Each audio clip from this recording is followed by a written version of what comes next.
peace, if they don't have it, it's not going to be, it's going to be tragedy. It's going to be tore up. It's going to be tore up.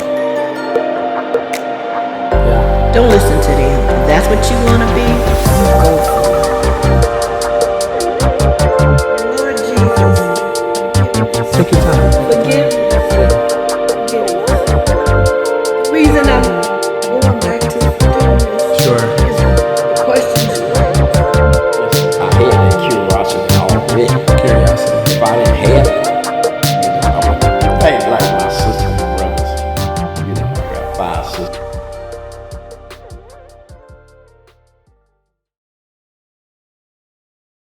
How you doing, Dad? Hey, what's up? Yeah, you doing all right? Yep. That's cool. How was breakfast, man? Oh, it was great. Cool, man. Cool. So I wanted to kick this off the same way I kicked it off with Mommy. Taking us back to a few months ago, I think it was, when we did the memorial conversations, you recall? Yeah. Yeah, and so what happened was, like I said before, during the memorial conversations, and thanks for being accommodating for us to record that as well, but one of the questions that Alethea came up with was, what do you want your family to inherit from you? And we made a point to just not say, what do you want your children to inherit from you, but want to say, what do you want your family to inherit from you? And after spending a few spending a few days, I want to say, with that, I kind of was thinking about who I am, and I define myself as the possibility of people being empowered, fulfilled, and fully self-expressed. That's how I define who I am. And so I thought I would love to do that as a son, to empower my parents and to help them be fulfilled and to help them fully self-express themselves. And I thought, like, how great would it be to kind of expound on that and have a whole new separate segment that we call, the Whitehead Mills Family Presents Legacy Lectures, where we just have, our parents expound on this idea. And yours was close to my heart. Obviously, we're very similar in that, like, we both were very cerebral people, very intellectual and dive in and stuff. So I just wanted to just remind you of where you went. And this is how I interpret what you said. You said that you want your family to inherit knowledge and the importance of knowing and the importance of studying things for yourselves. Yeah. Some of the questions we talked about was like politics and religions and stuff like that. And you specifically was like to study religions and study politics and the why behind it, to get a sense of like, know it for yourself. Be a seeker, be an inquirer. Not just a follower or a believer, but like seek to know for yourself and interpret and stuff. I wanted to ask you, what were you thinking about when you gave that answer? Like, what were you thinking about then, and do you still feel that way? Well, yeah, I still feel that way. Well, because that's me. I'm all about education. I always been about learning. I want to know things, not for a job, not for, my purpose of learning is to learn, Yeah. I guess I'm known as a person that know a lot of math, science, but I'm into everything, history, art, and music, everything, So my whole thing about learning, and I think that they have helped me survive, because when I went back home after 30 years, my people was amazed that I went to a big city like LA not knowing anybody. Sure. And still survived and ended up in college, dealing in college. How did you do that? Ignorant Georgia boy run away from home. And next time I hear from him, he's teaching college. Right. So yeah. I mean, I'm not trying to pat myself on the back, but sure. It was that I attribute everything. If I hadn't got educated, if I hadn't been into education, I'd probably be living on the freeway with the rest of the homeless people. And could you like make a distinction here, or just clarify this for us? when you say education and you want your family to inherit, let's clarify what it is you want. I want you to re-answer the question. Let's kind of expound on your answer here. Like, what do you want your family to inherit from you? I want them to inherit. I want them to from you really understand the importance of education. Yeah. Because unfortunately, I don't think my people saw that importance. Your people? The people that raised me. Gotcha. They didn't insist on me going to school. This is your they never even said no when I dropped out of school. So this is like your mother and father, your grandparents, your... They didn't, I don't think they was aware of the importance of education. I know, like, my grandfather definitely thought the most important thing in the world was a job, you know. And there's a lot to unpack here. So could you define education? Are you talking about like from a school or from a library? No. Expound on education. Not just school. Anything available in like education. You have formal education. Well, I mean, my idea of formal education is basically, from the way I perceive it, is teaching you how to teach yourself. How to learn. You teach yourself. Even in college, you teach yourself. Yeah. You know, if you sit up there waiting for the teacher to feed it to you, you're not going to be very successful. Right. You know? I remember you told me that. But basically what they do, formal education is teaching you how to get education. Teaching you how to learn, essentially. Right. Yeah. So what education I got was really after I left school, you know. And when you're saying, when you want us to understand the importance of education. Yeah, because so they can tell their kids. Gotcha. See, because I think I would have been a lot better off if my people had understood the importance of education. When I think back, it doesn't seem like they thought it was just something that they had to do. So there's two things that I want to unpack here. So the first is I want to expound on education and how you're defining it. And then I want to expound on the importance of it. And what do you think the importance of it is? But before we go into the importance, let's start with education. So when you're saying the importance of education, you're referring to both formal and informal, or you're referring to what exactly? Well, okay, let's say, for instance, let's say mathematics, for instance. Sure, yeah. Okay, well, of course you're going to get mathematics in school. Correct. Formal you school. Take an algebra. Yep. But if you spend enough time in school, you're going to find out that that class not going to last long enough to give you that much. Sure. You know, it's not enough time. You know, yeah. Here you got a semester, a couple of months. 1,000-page book to cover in 6 weeks. That ain't finna happen. Right. So they just get you started. Sure. So when I say education, you look at formal education to get you started on something. Gotcha. So I you know, if I try to, I'm a tutor. I'm a math tutor. Yeah. If I try to tutor with the math I learned in school, I would starve to death. You know? Right. Because it's just this much. I learned my math after I left school, although I majored in math. Yeah. You know, Cal State, you know. Yeah. But I still learned more after I left school. Gotcha. And that's anything. And real quick, you're a Cal State University of Los Angeles alumni, right? Yeah. What year did you graduate? 2000, let's see. Cal State LA? Yeah. Okay. I think it's 2000.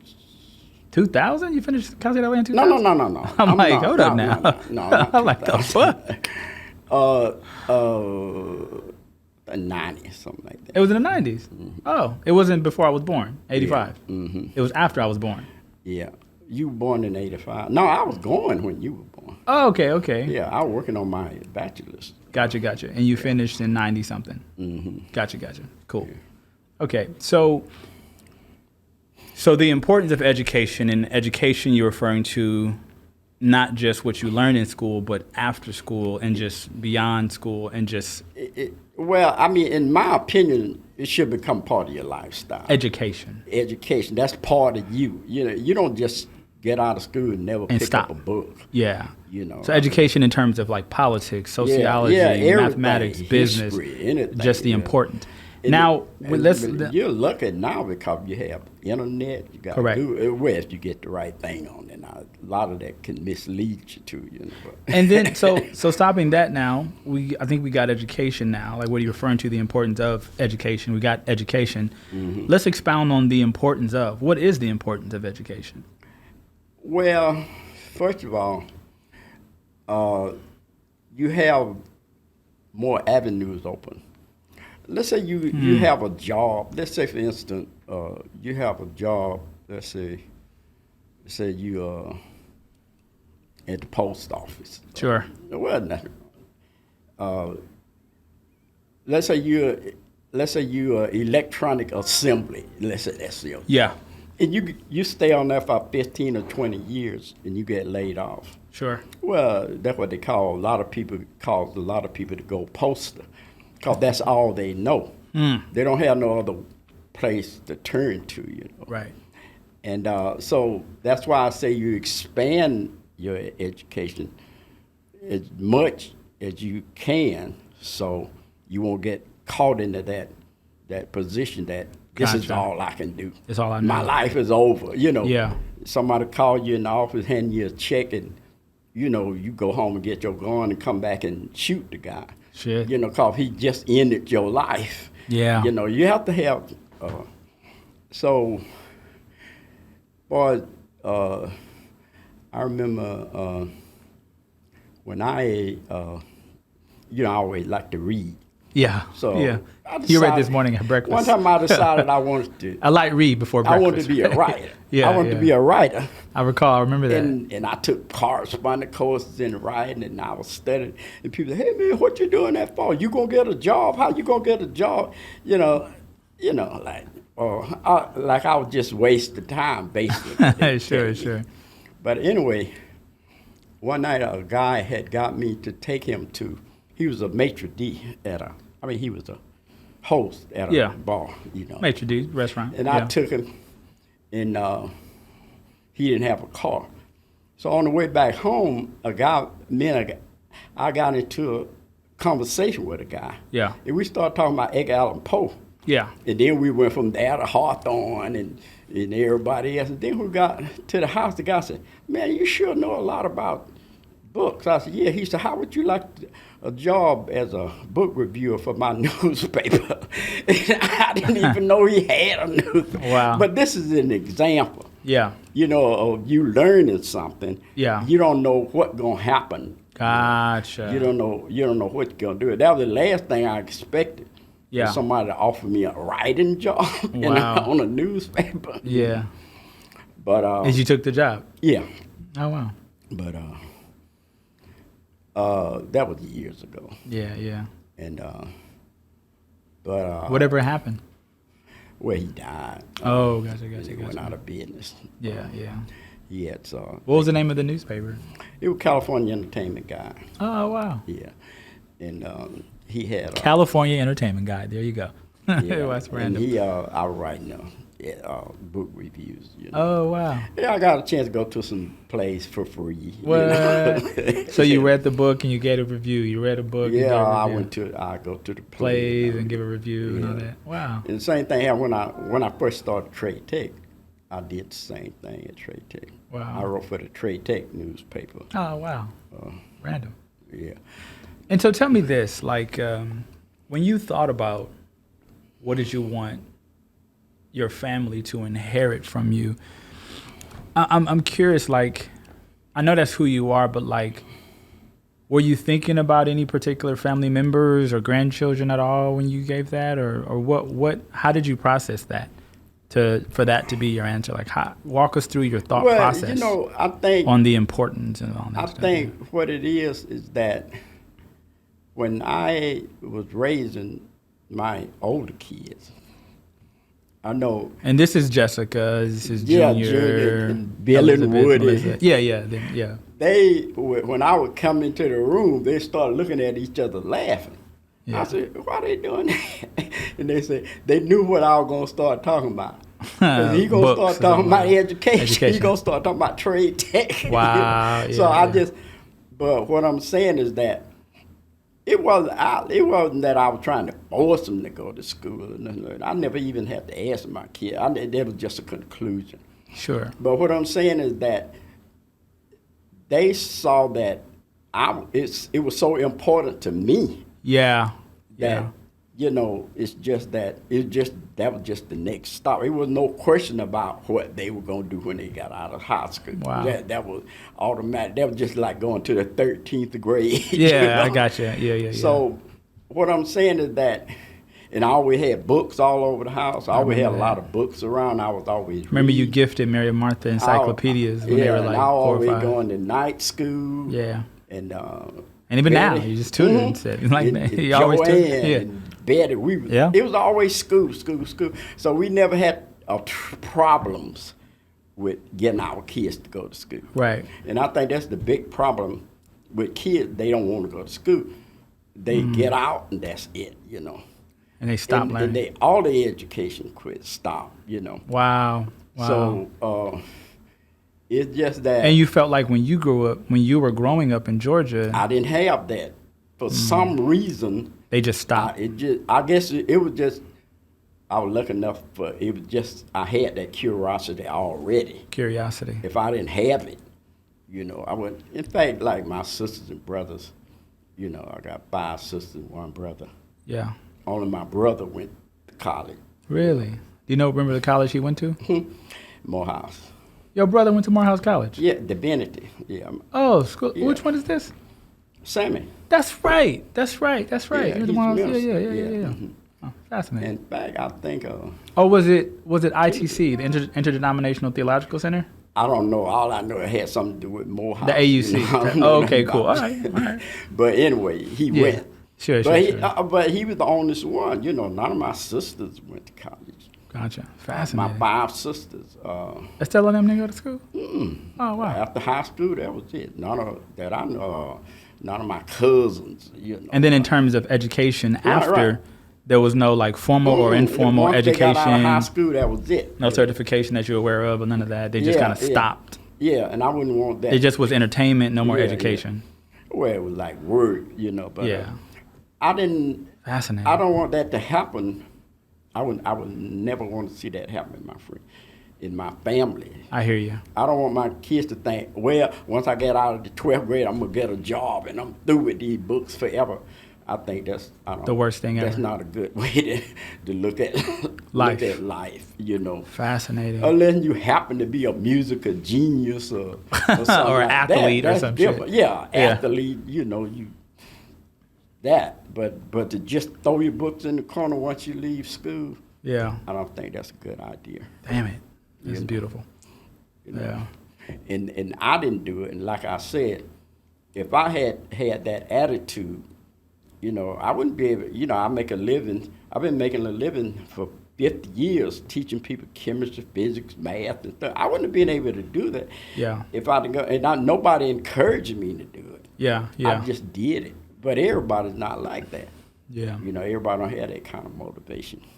Well, and I did it because I like it, That I know. Yeah, I wasn't doing it because so I can always have something to fall back on. It was just, I just wanted it. I just had that curiosity anyway. Fascinating. But that's not true of everybody. Right. That's what I'm saying. Most people don't want to learn. Most kids don't want to learn. Wow. I had kids. I go to the house and they go to the bathroom Really? for an hour. Really? I was going to kids' house to tour them. I see them slipping out the back door. Wow. That's a bad attitude. It's like a chore. It's like a chore. Yeah. You're looking at it like a chore. It's not. And then when you come across those students who love learning, who want to learn, it's the best experience teaching. Yeah. Oh, yeah. Those just kind of students. Like I just tell my parents, I said, if I can afford it, I'll pay you to let me teach. I remember you told me that. You told me that. Wow. But, well, I know there are other aspects of life, but the one that I'm more familiar with is education, learning. I know you have other aspects of life. But to me, nothing is better than learning. Wow. And when did you come to that conclusion? Like in life, like nothing is better than learning. When I came to that conclusion? Yeah. Well, you're in your 50s, 40s, when I saw 30s, my 60s. friends that I used to hang around with on Skid Row. And this is Los Angeles. And sleeping in tent, you know, homeless and stuff like that. Yeah. And I'd be looking at them. I said, "Lord, I could have been like that." And this is like your friends that you were friends with. That had been friends with me. Wow. I said, man, I could have been like that if I hadn't, you know, cause they didn't, you know. Yeah. They never tried them. You know, you have a lot of forms of education. It could be self-improvement, you know. Yeah. Like you think and grow rich, you yeah. know. Business education. Yeah, the whole night. Yeah.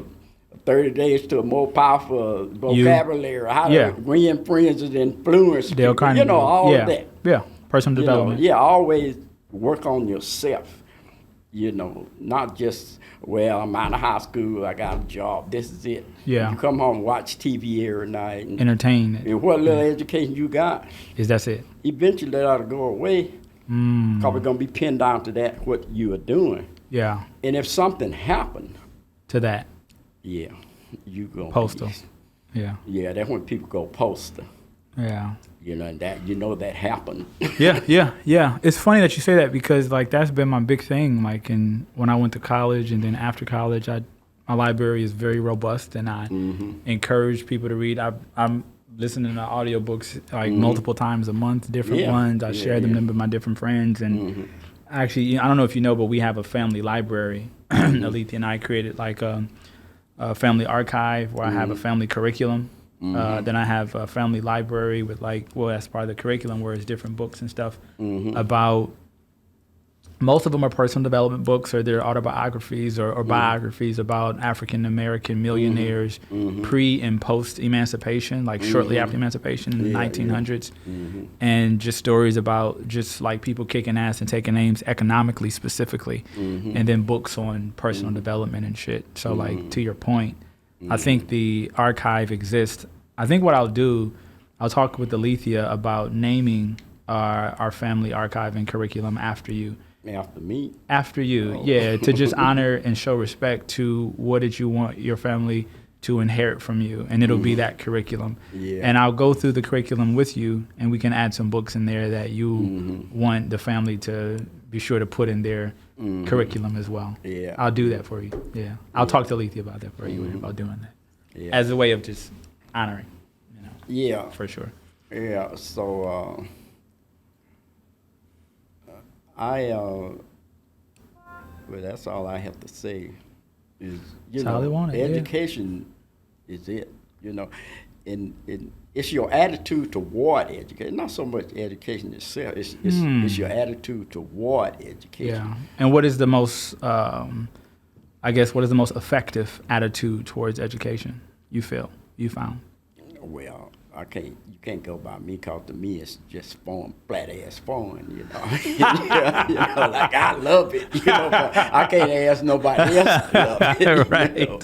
Right. But what is, I guess, from 30,000 don't look feet. at it as punishment.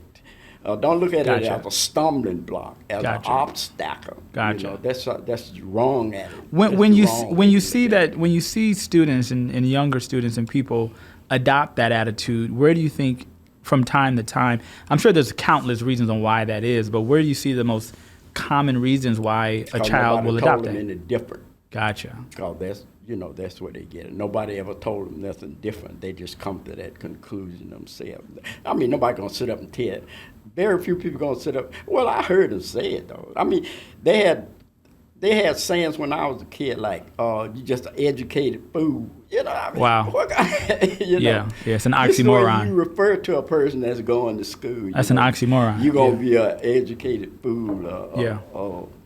You don't get no book learning, it's street learning, you know, and all that kind of stuff, you know. This is the kind of stuff discourage you. Yeah. You know, so. Well, what I found was, like, my observation when I was younger was students would, let's say, have a challenging experience learning math. Like when I was younger, I had a challenging experience learning math or whatever subject. It was always math. And then you would get a question wrong, let's say in class, and people laugh at you, and you experience a lot of humiliation around illiteracy, whether it was mathematics or English, but you experience a lot of humiliation around illiteracy, and so you develop a disdain towards education of yourselves because you're trying to avoid the humiliation all over again. And so it's like more of a repellent than you get excited about it.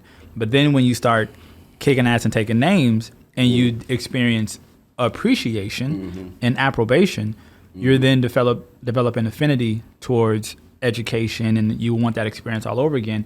You're looking for those attaboys and pat on the backs, and so you love education. But you know, I think that's what I've I think most people, I've heard different, but to me, most people's big problem is math in school. That was mine. Until to your point, I studied myself when I was in college. Too. I remember you told me that. This is the thing. If a kid is bright, you know, like I said, they get the English, they get the history, they get this. When it comes to math, they're gonna hurt their ego. You know, if they get a bad teacher. Yeah. You know, I knew all this other stuff. You know, why can't I learn this? You know, like it make them feel dumb. You know. Right. So basically, that's what happened. I mean, I was always into reading anyway. Right.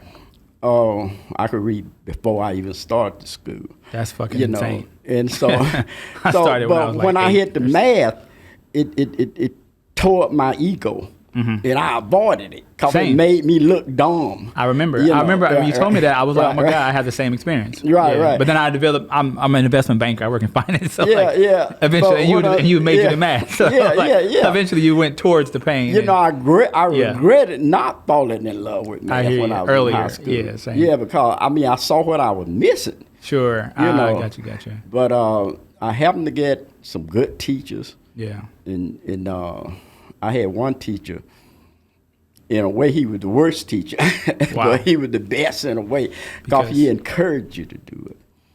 And he wouldn't even grade your paper, you know. He would, oh, you did good, and that was it. He said, because he didn't want to discourage He just people. saw the effort.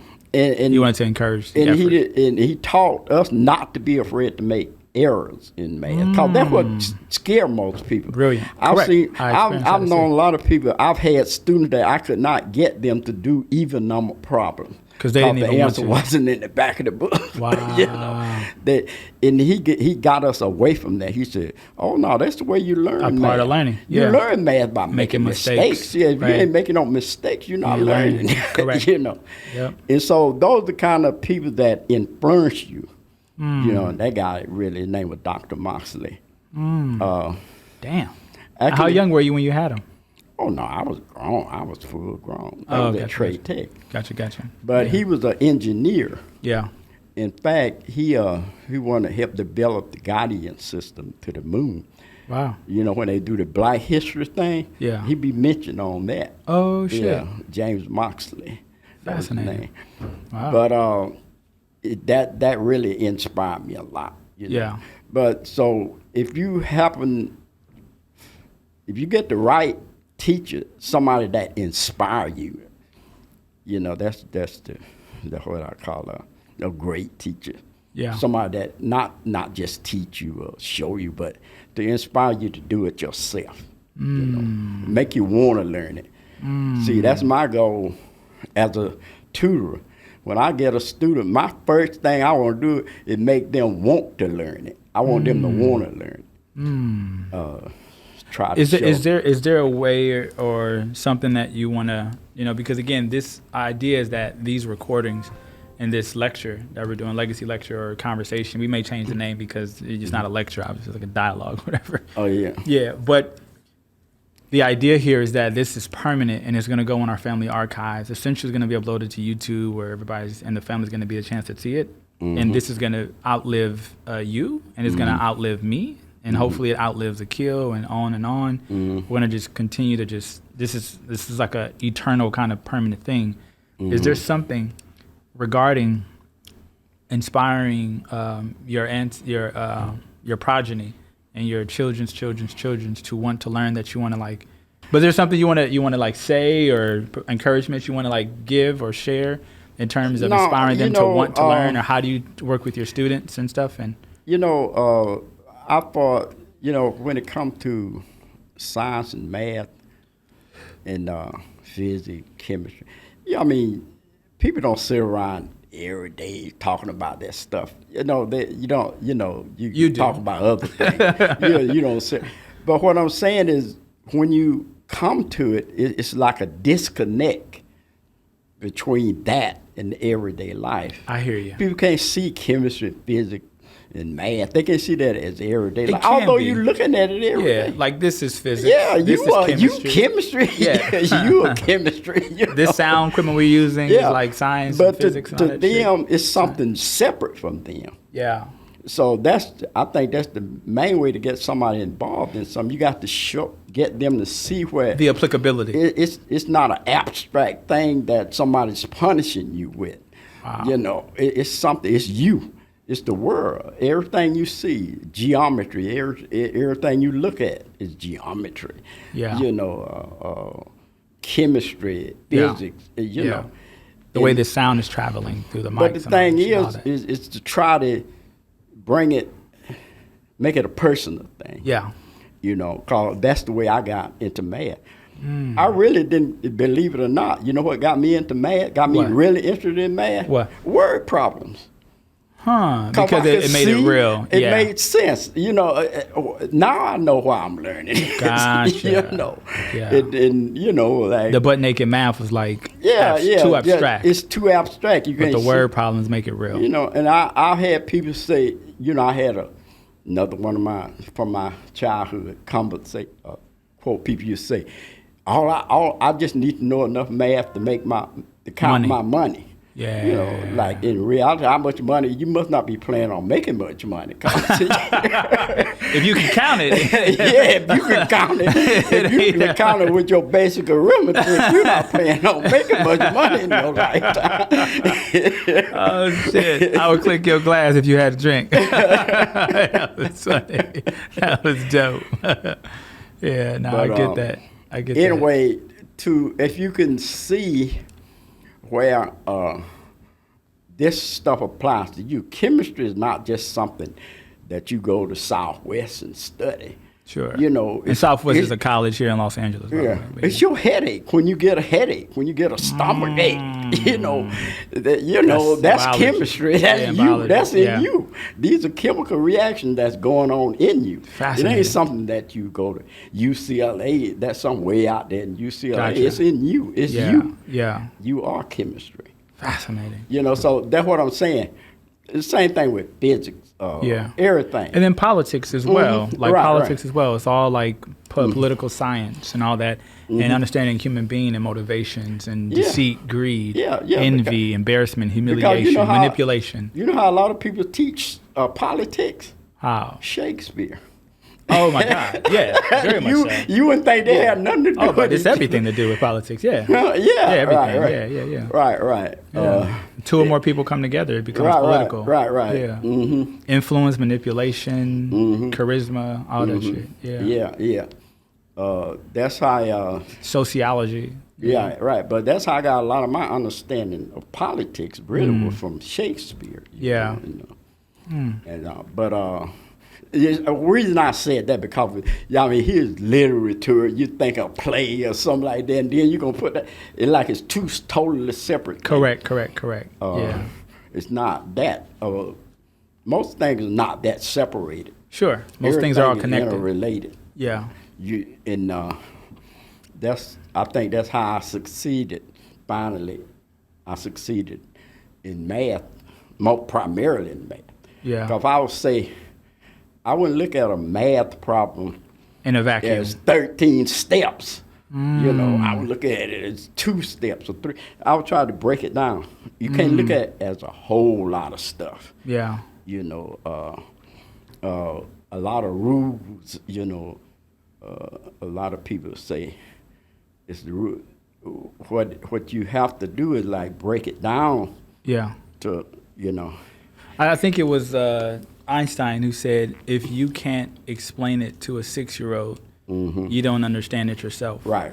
And I think when you master something, I think it's something called that something that when you can simplify something, you've mastered or some shit. My criteria for knowing whether I halfway know something. Mm-hmm. If I take a problem, a math problem, a chemistry problem, any kind, if it take me, say, 2 pages to do it. Yeah. Now, if I can break it down to a half a page, then I got an understanding of it. There it is. If you can't break your problem down to just a quarter of a page, so your basic, when you're learning something, your basic thing is to do it in less. And the more you can do that, the more you understand it. This was also something that I've learned when I just studied just in general. I'm an investment banker by trade, of course you know this, but like one of my industries that I study a lot just to kind of improve my career skills set is consulting, strategic consulting, because a lot of what we do is strategic consulting just in general as well. And this is a book called The McKinsey Way. I've got the author's name, but he talked about this practice that they use at McKinsey called synthesizing or synthesis. Where you take like a lot of information and you just synthesize it to like down. There's something about when you mastery and simplifying. I forgot this beautiful quip or quote regarding like simplification and mastery, whatever. But when you can synthesize something that way, it does show skill set. I think it was, I forgot who the author was. I think it was Abraham Lincoln or somebody. He wrote a letter, and at the end of the letter, he said, he apologized about the length, and he said if he had more time, it would be shorter. And at first listen, you're like, it seems like a paradox. But when you study intellect and cerebral, you kind of get like, no, when you really know something, you can use less words. Yeah. That's the thing. Yeah, the better you know something, the less words you have to use. Yeah, like Albert Einstein in theory of relativity, in an equation E equals mc squared, or Adam Smith in politics, and Adam Smith in economics, and he had the invisible hand.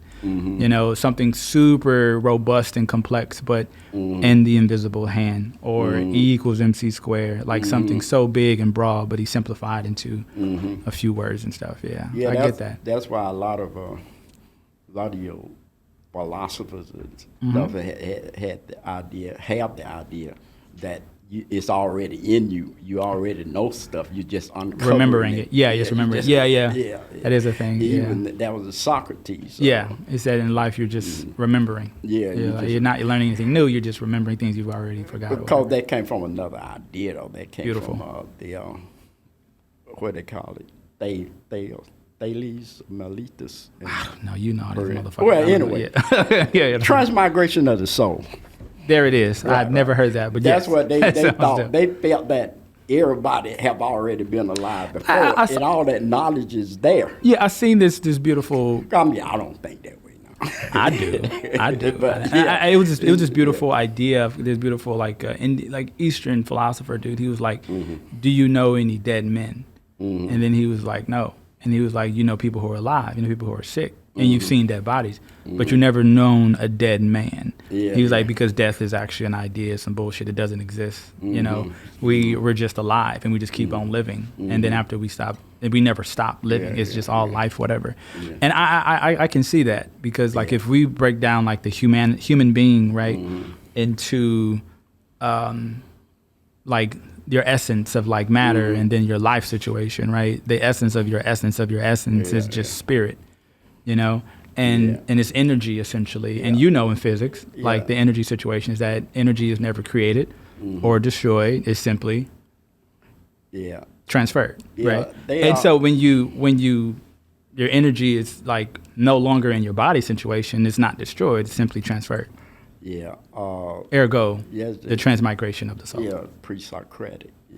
Pre-Socratic. Philosopher. Correct.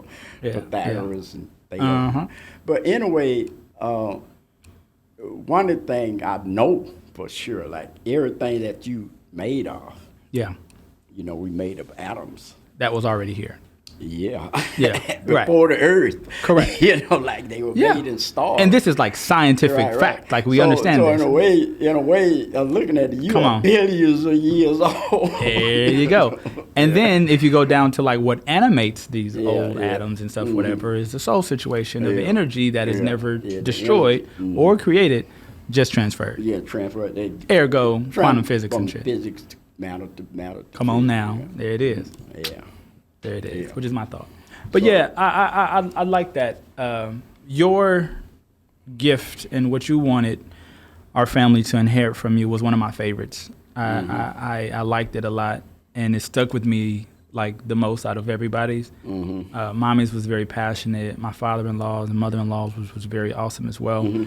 But being that maybe biologically or we're so similar or whatever, it stuck with me a lot because it is one of my most dominant personality traits. The idea of just thinking and knowing and intellect, one of my favorites. What? No, please. You know what? A lot of times you can have an idea that might be wrong. Sure. But the reason I have confidence in my idea. Get closer to that mic. You know why I have confidence in my idea? Why? You. Oh my God. My kids. You, Jessica. All of my kids. Yeah. Because my kids' mother, Joanne and Betty. Yeah. The first thing they impressed on their kids was like, your daddy. And so I think I was inspired. I never told you that. This is true. Later on in life. Yeah. But I know. Actually, no, I don't think Betty and Joanne were always impressed on them how important education is. True. And I'm sure they got that from me. I mean, I knew they already knew it. Sure. You met my mom in school. But they, I said, I know that work. Yeah. When you impress that idea of education, learning, not just to get a job, but correct. Well, education is not for it's to learn how to live intelligently. When you live intelligently, that's the main thing. That's the main reason for education. Could you differentiate between living intelligently and living unintelligently? Well, it wouldn't be intelligent to sit around drinking all day until time to go to work and then try to do as less work as you possibly can and go back home and do the same. That's not an intelligent way to live. Gotcha. And what is it? And what does it mean to live intelligently? Well, you should always be trying to achieve something. I think a person can never finish. You never get to the point that, well, I'm as good as I need to be. I don't ever need to do anything better. Yeah. You should always. I feel that a person should always try to improve themselves, inform themselves, or just to keep up. See what happened. You can get lost in life. You can get left behind in life. An example of that there are actually people that's afraid to use a cell phone. Yeah. That's getting left behind in life. Yeah. Is he in this frame? This one? That one. Is he? That one ran out of battery. Okay, cool. I'm going straight on him right now. Perfect. You're not in the frame right Perfect. now. Thank you. You're the best. Yeah. I'm sorry. Go ahead. It would happen. You would get to a point in life that it's just like you just waiting to die. Like you behind everything. You don't know what's going on. You're looking at the news. You don't know how can a car drive itself. You don't give a shit. I don't believe nobody ever went to the moon. Right. Because you don't have no comprehension of that kind of stuff. And that's living unintelligent. Yeah. And that you get left behind. You get to a point, that I know like when you get on the phone and you get prompts on the phone like that. Yeah. I know people won't do that. If they see that. I had a girlfriend once.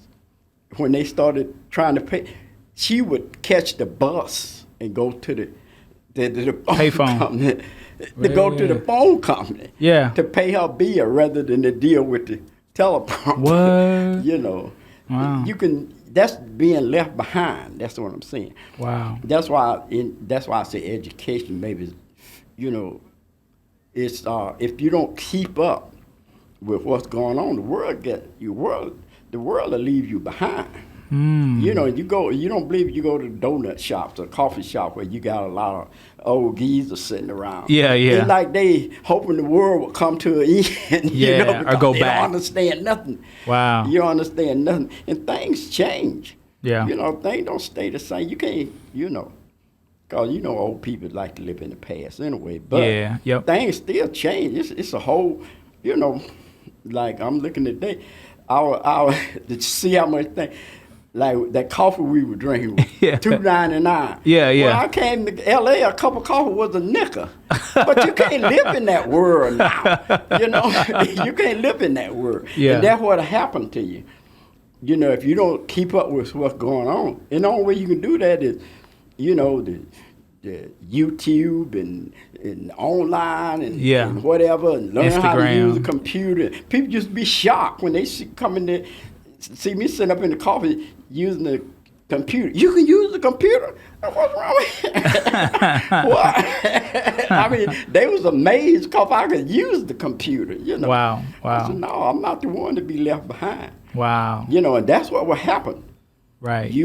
Society will leave you behind if you don't keep up with what's going on. And the only way you can do that is to read and study. Education. Education. That's what keep you up, Or like, fascinating ideas. Like if somebody called me to be tutored. Sure. They won't be tutored in math. Yeah. Where they expecting, the fact that I'm 80 years old, they expecting me to come up with some 50 years ago stuff. Well, that's why they was asking you, like, are you sure? Are you sure? Yeah. Somebody called them and asked, like, for the record, it was calling them and asking them, hey, do you still tutor? You said yes. And they were like, are you sure? Like I supposed to be done forgot. Yeah. But you have to keep up. And just for the record, when is your birthday and how old are you today? I'm 80 now, but my birthday, I'll be 81 in November. Gotcha. And today's date is September 5th, 2021, for the record, but please. Oh, yes. Yeah. Cool. Yeah. Dang, your birthday is like in a couple of days, couple of weeks. November 2nd. Yeah. Wow, that's crazy. Awesome. But, wow.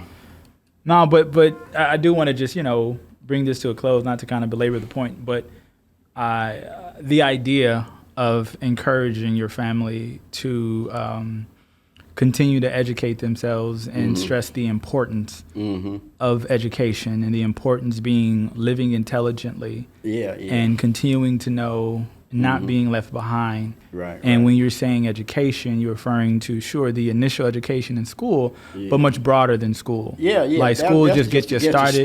Get you started. Schools show you how to educate yourself. Correct. They show you how. But the impression that you want to leave for the family is to educate themselves beyond the institution, beyond school. Don't throw your book in the corner. And continue to learn. That never picked up a book since they left school. Yeah, and then and educate themselves not just deeply but broadly into the political science, business, self-improvement, science, chemistry, physics, the whole nine, and beyond your career. And a lot of people have a reluctance to study history because they say, that's all past. It's one of my favorite subjects. But George Bernard Shaw said what? But I can't recall. You're doomed to repeat it if you don't study it? Okay. Those who don't learn history is condemned to repeat it. Come on now. This motherfucker. Random shit. I love it. You'll be surprised that when you study history, how much you can really see what's going on. Oh my God. That's what I always like about my history. Yeah. I can be reading something. I said, oh my God, this is Trump. My favorite subject.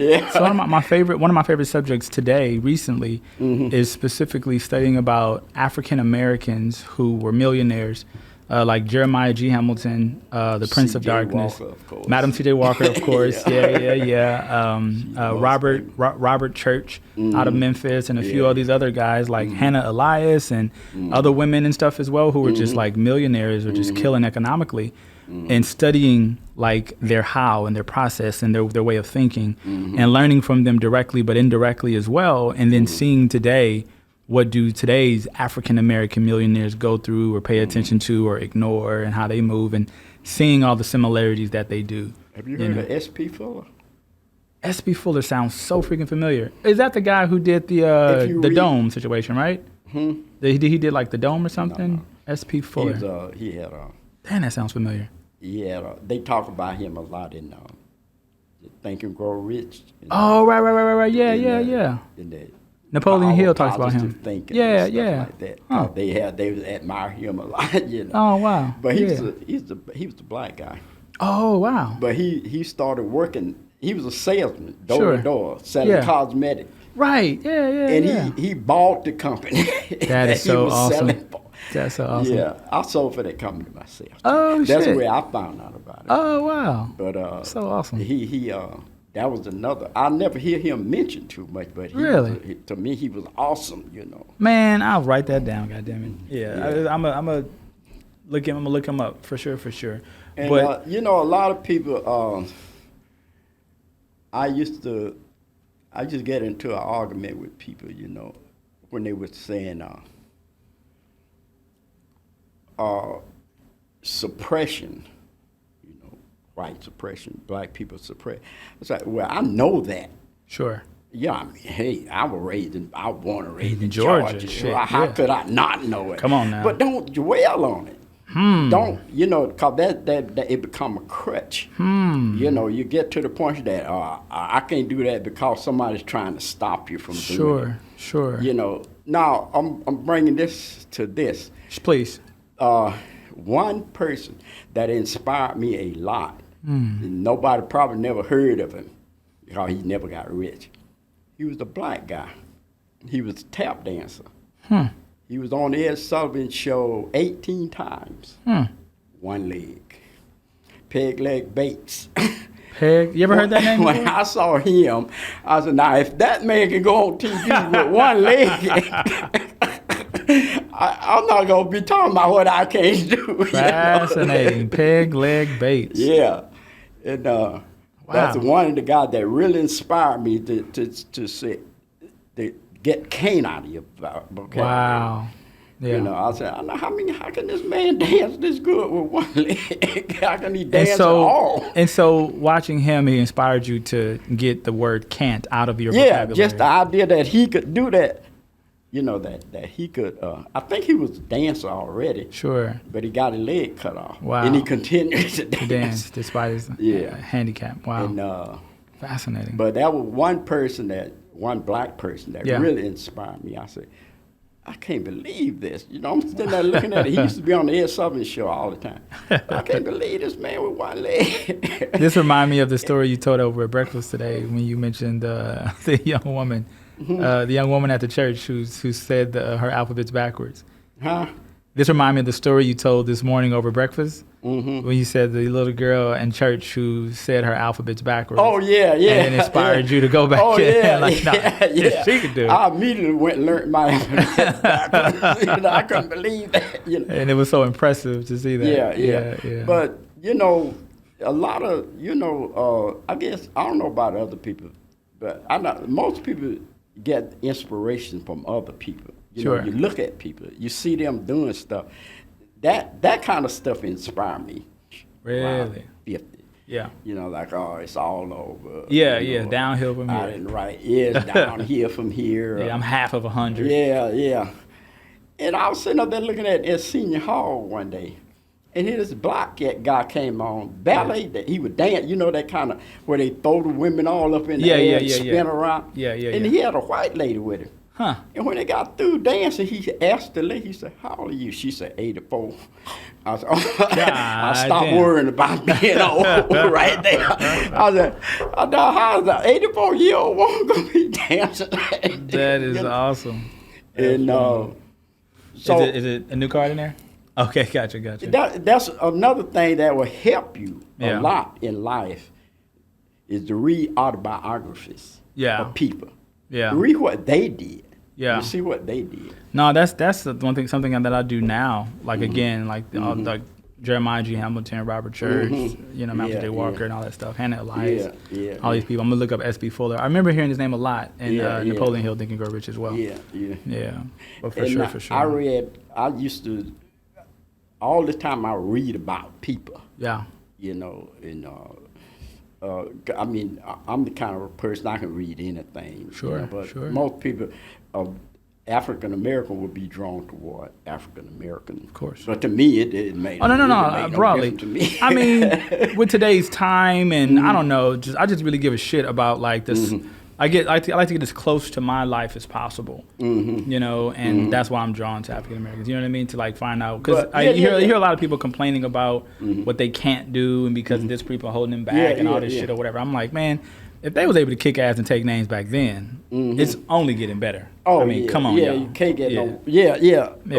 This is what I'm saying, because you know, like I just said, most of my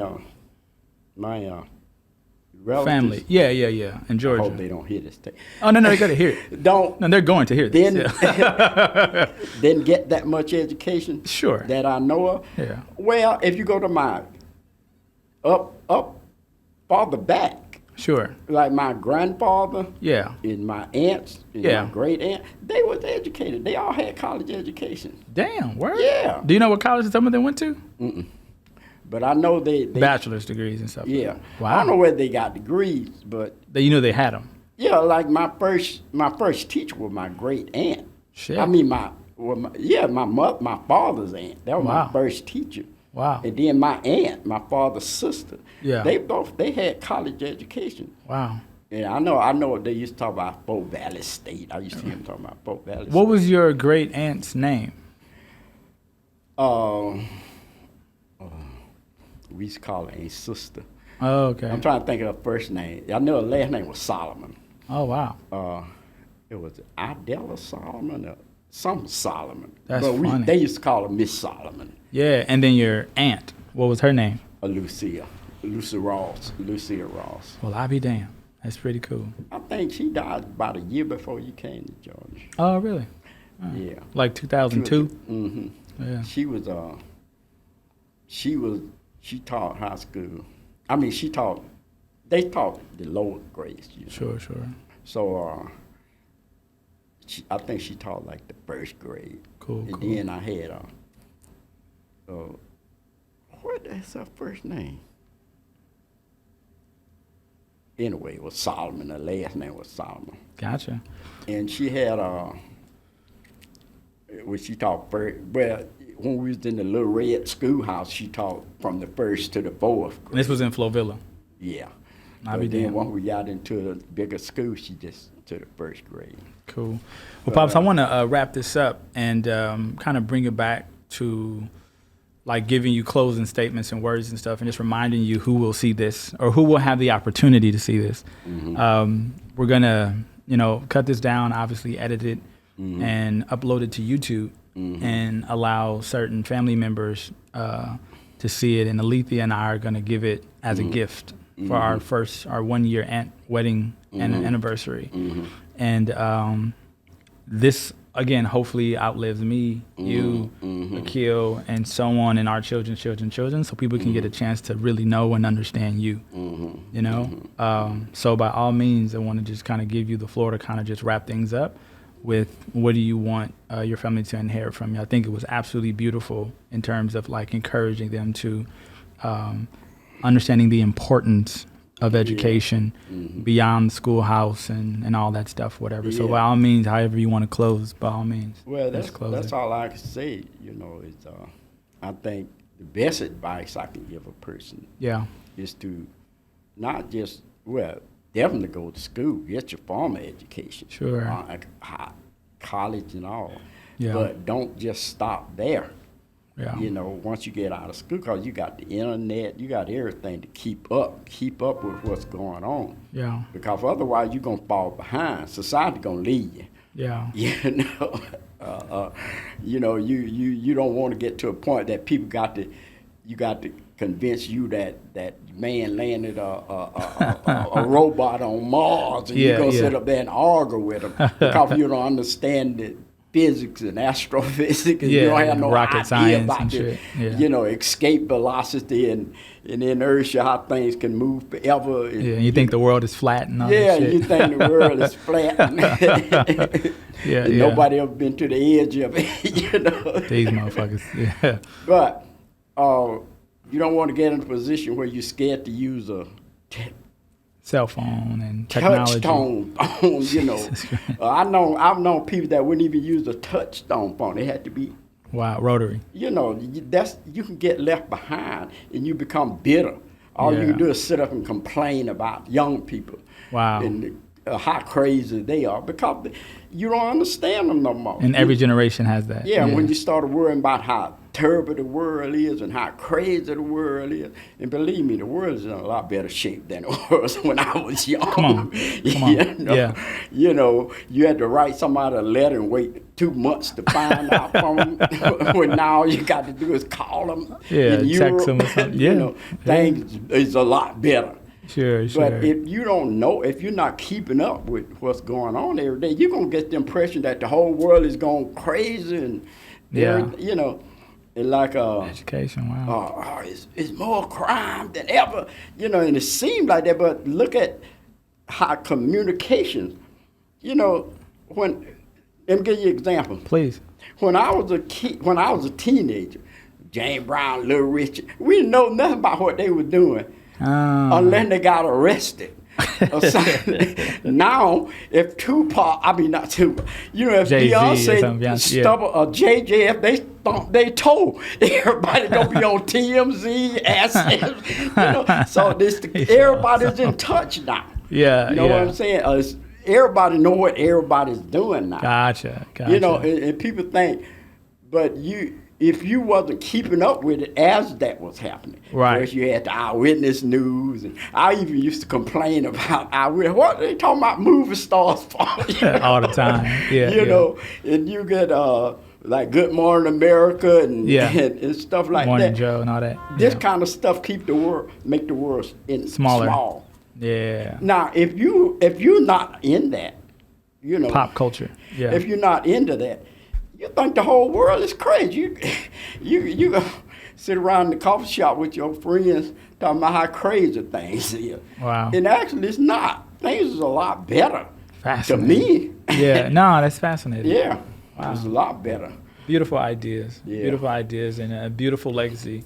Yeah, I remember when people could sit up and argue all day about something, blah, blah, blah. You don't have to do that. Just go get your phone and Google it. That end the argument. You can talk about something else. That's so cool. That's so cool. Yeah, but anyway. Well, Dad, thank you so much for making the time. And hopefully this comes out like in a beautiful, edited, awesome way. Thanks to Akil Turkett behind the camera, doing awesome stuff and awesome magic. Thank you so much for your time, and I love you so much. Okay. And I can't wait to make this dedication to you formally regarding our family curriculum. Really appreciate it. I love you so much. Thank you. Thank you. Mm-hmm. Cool.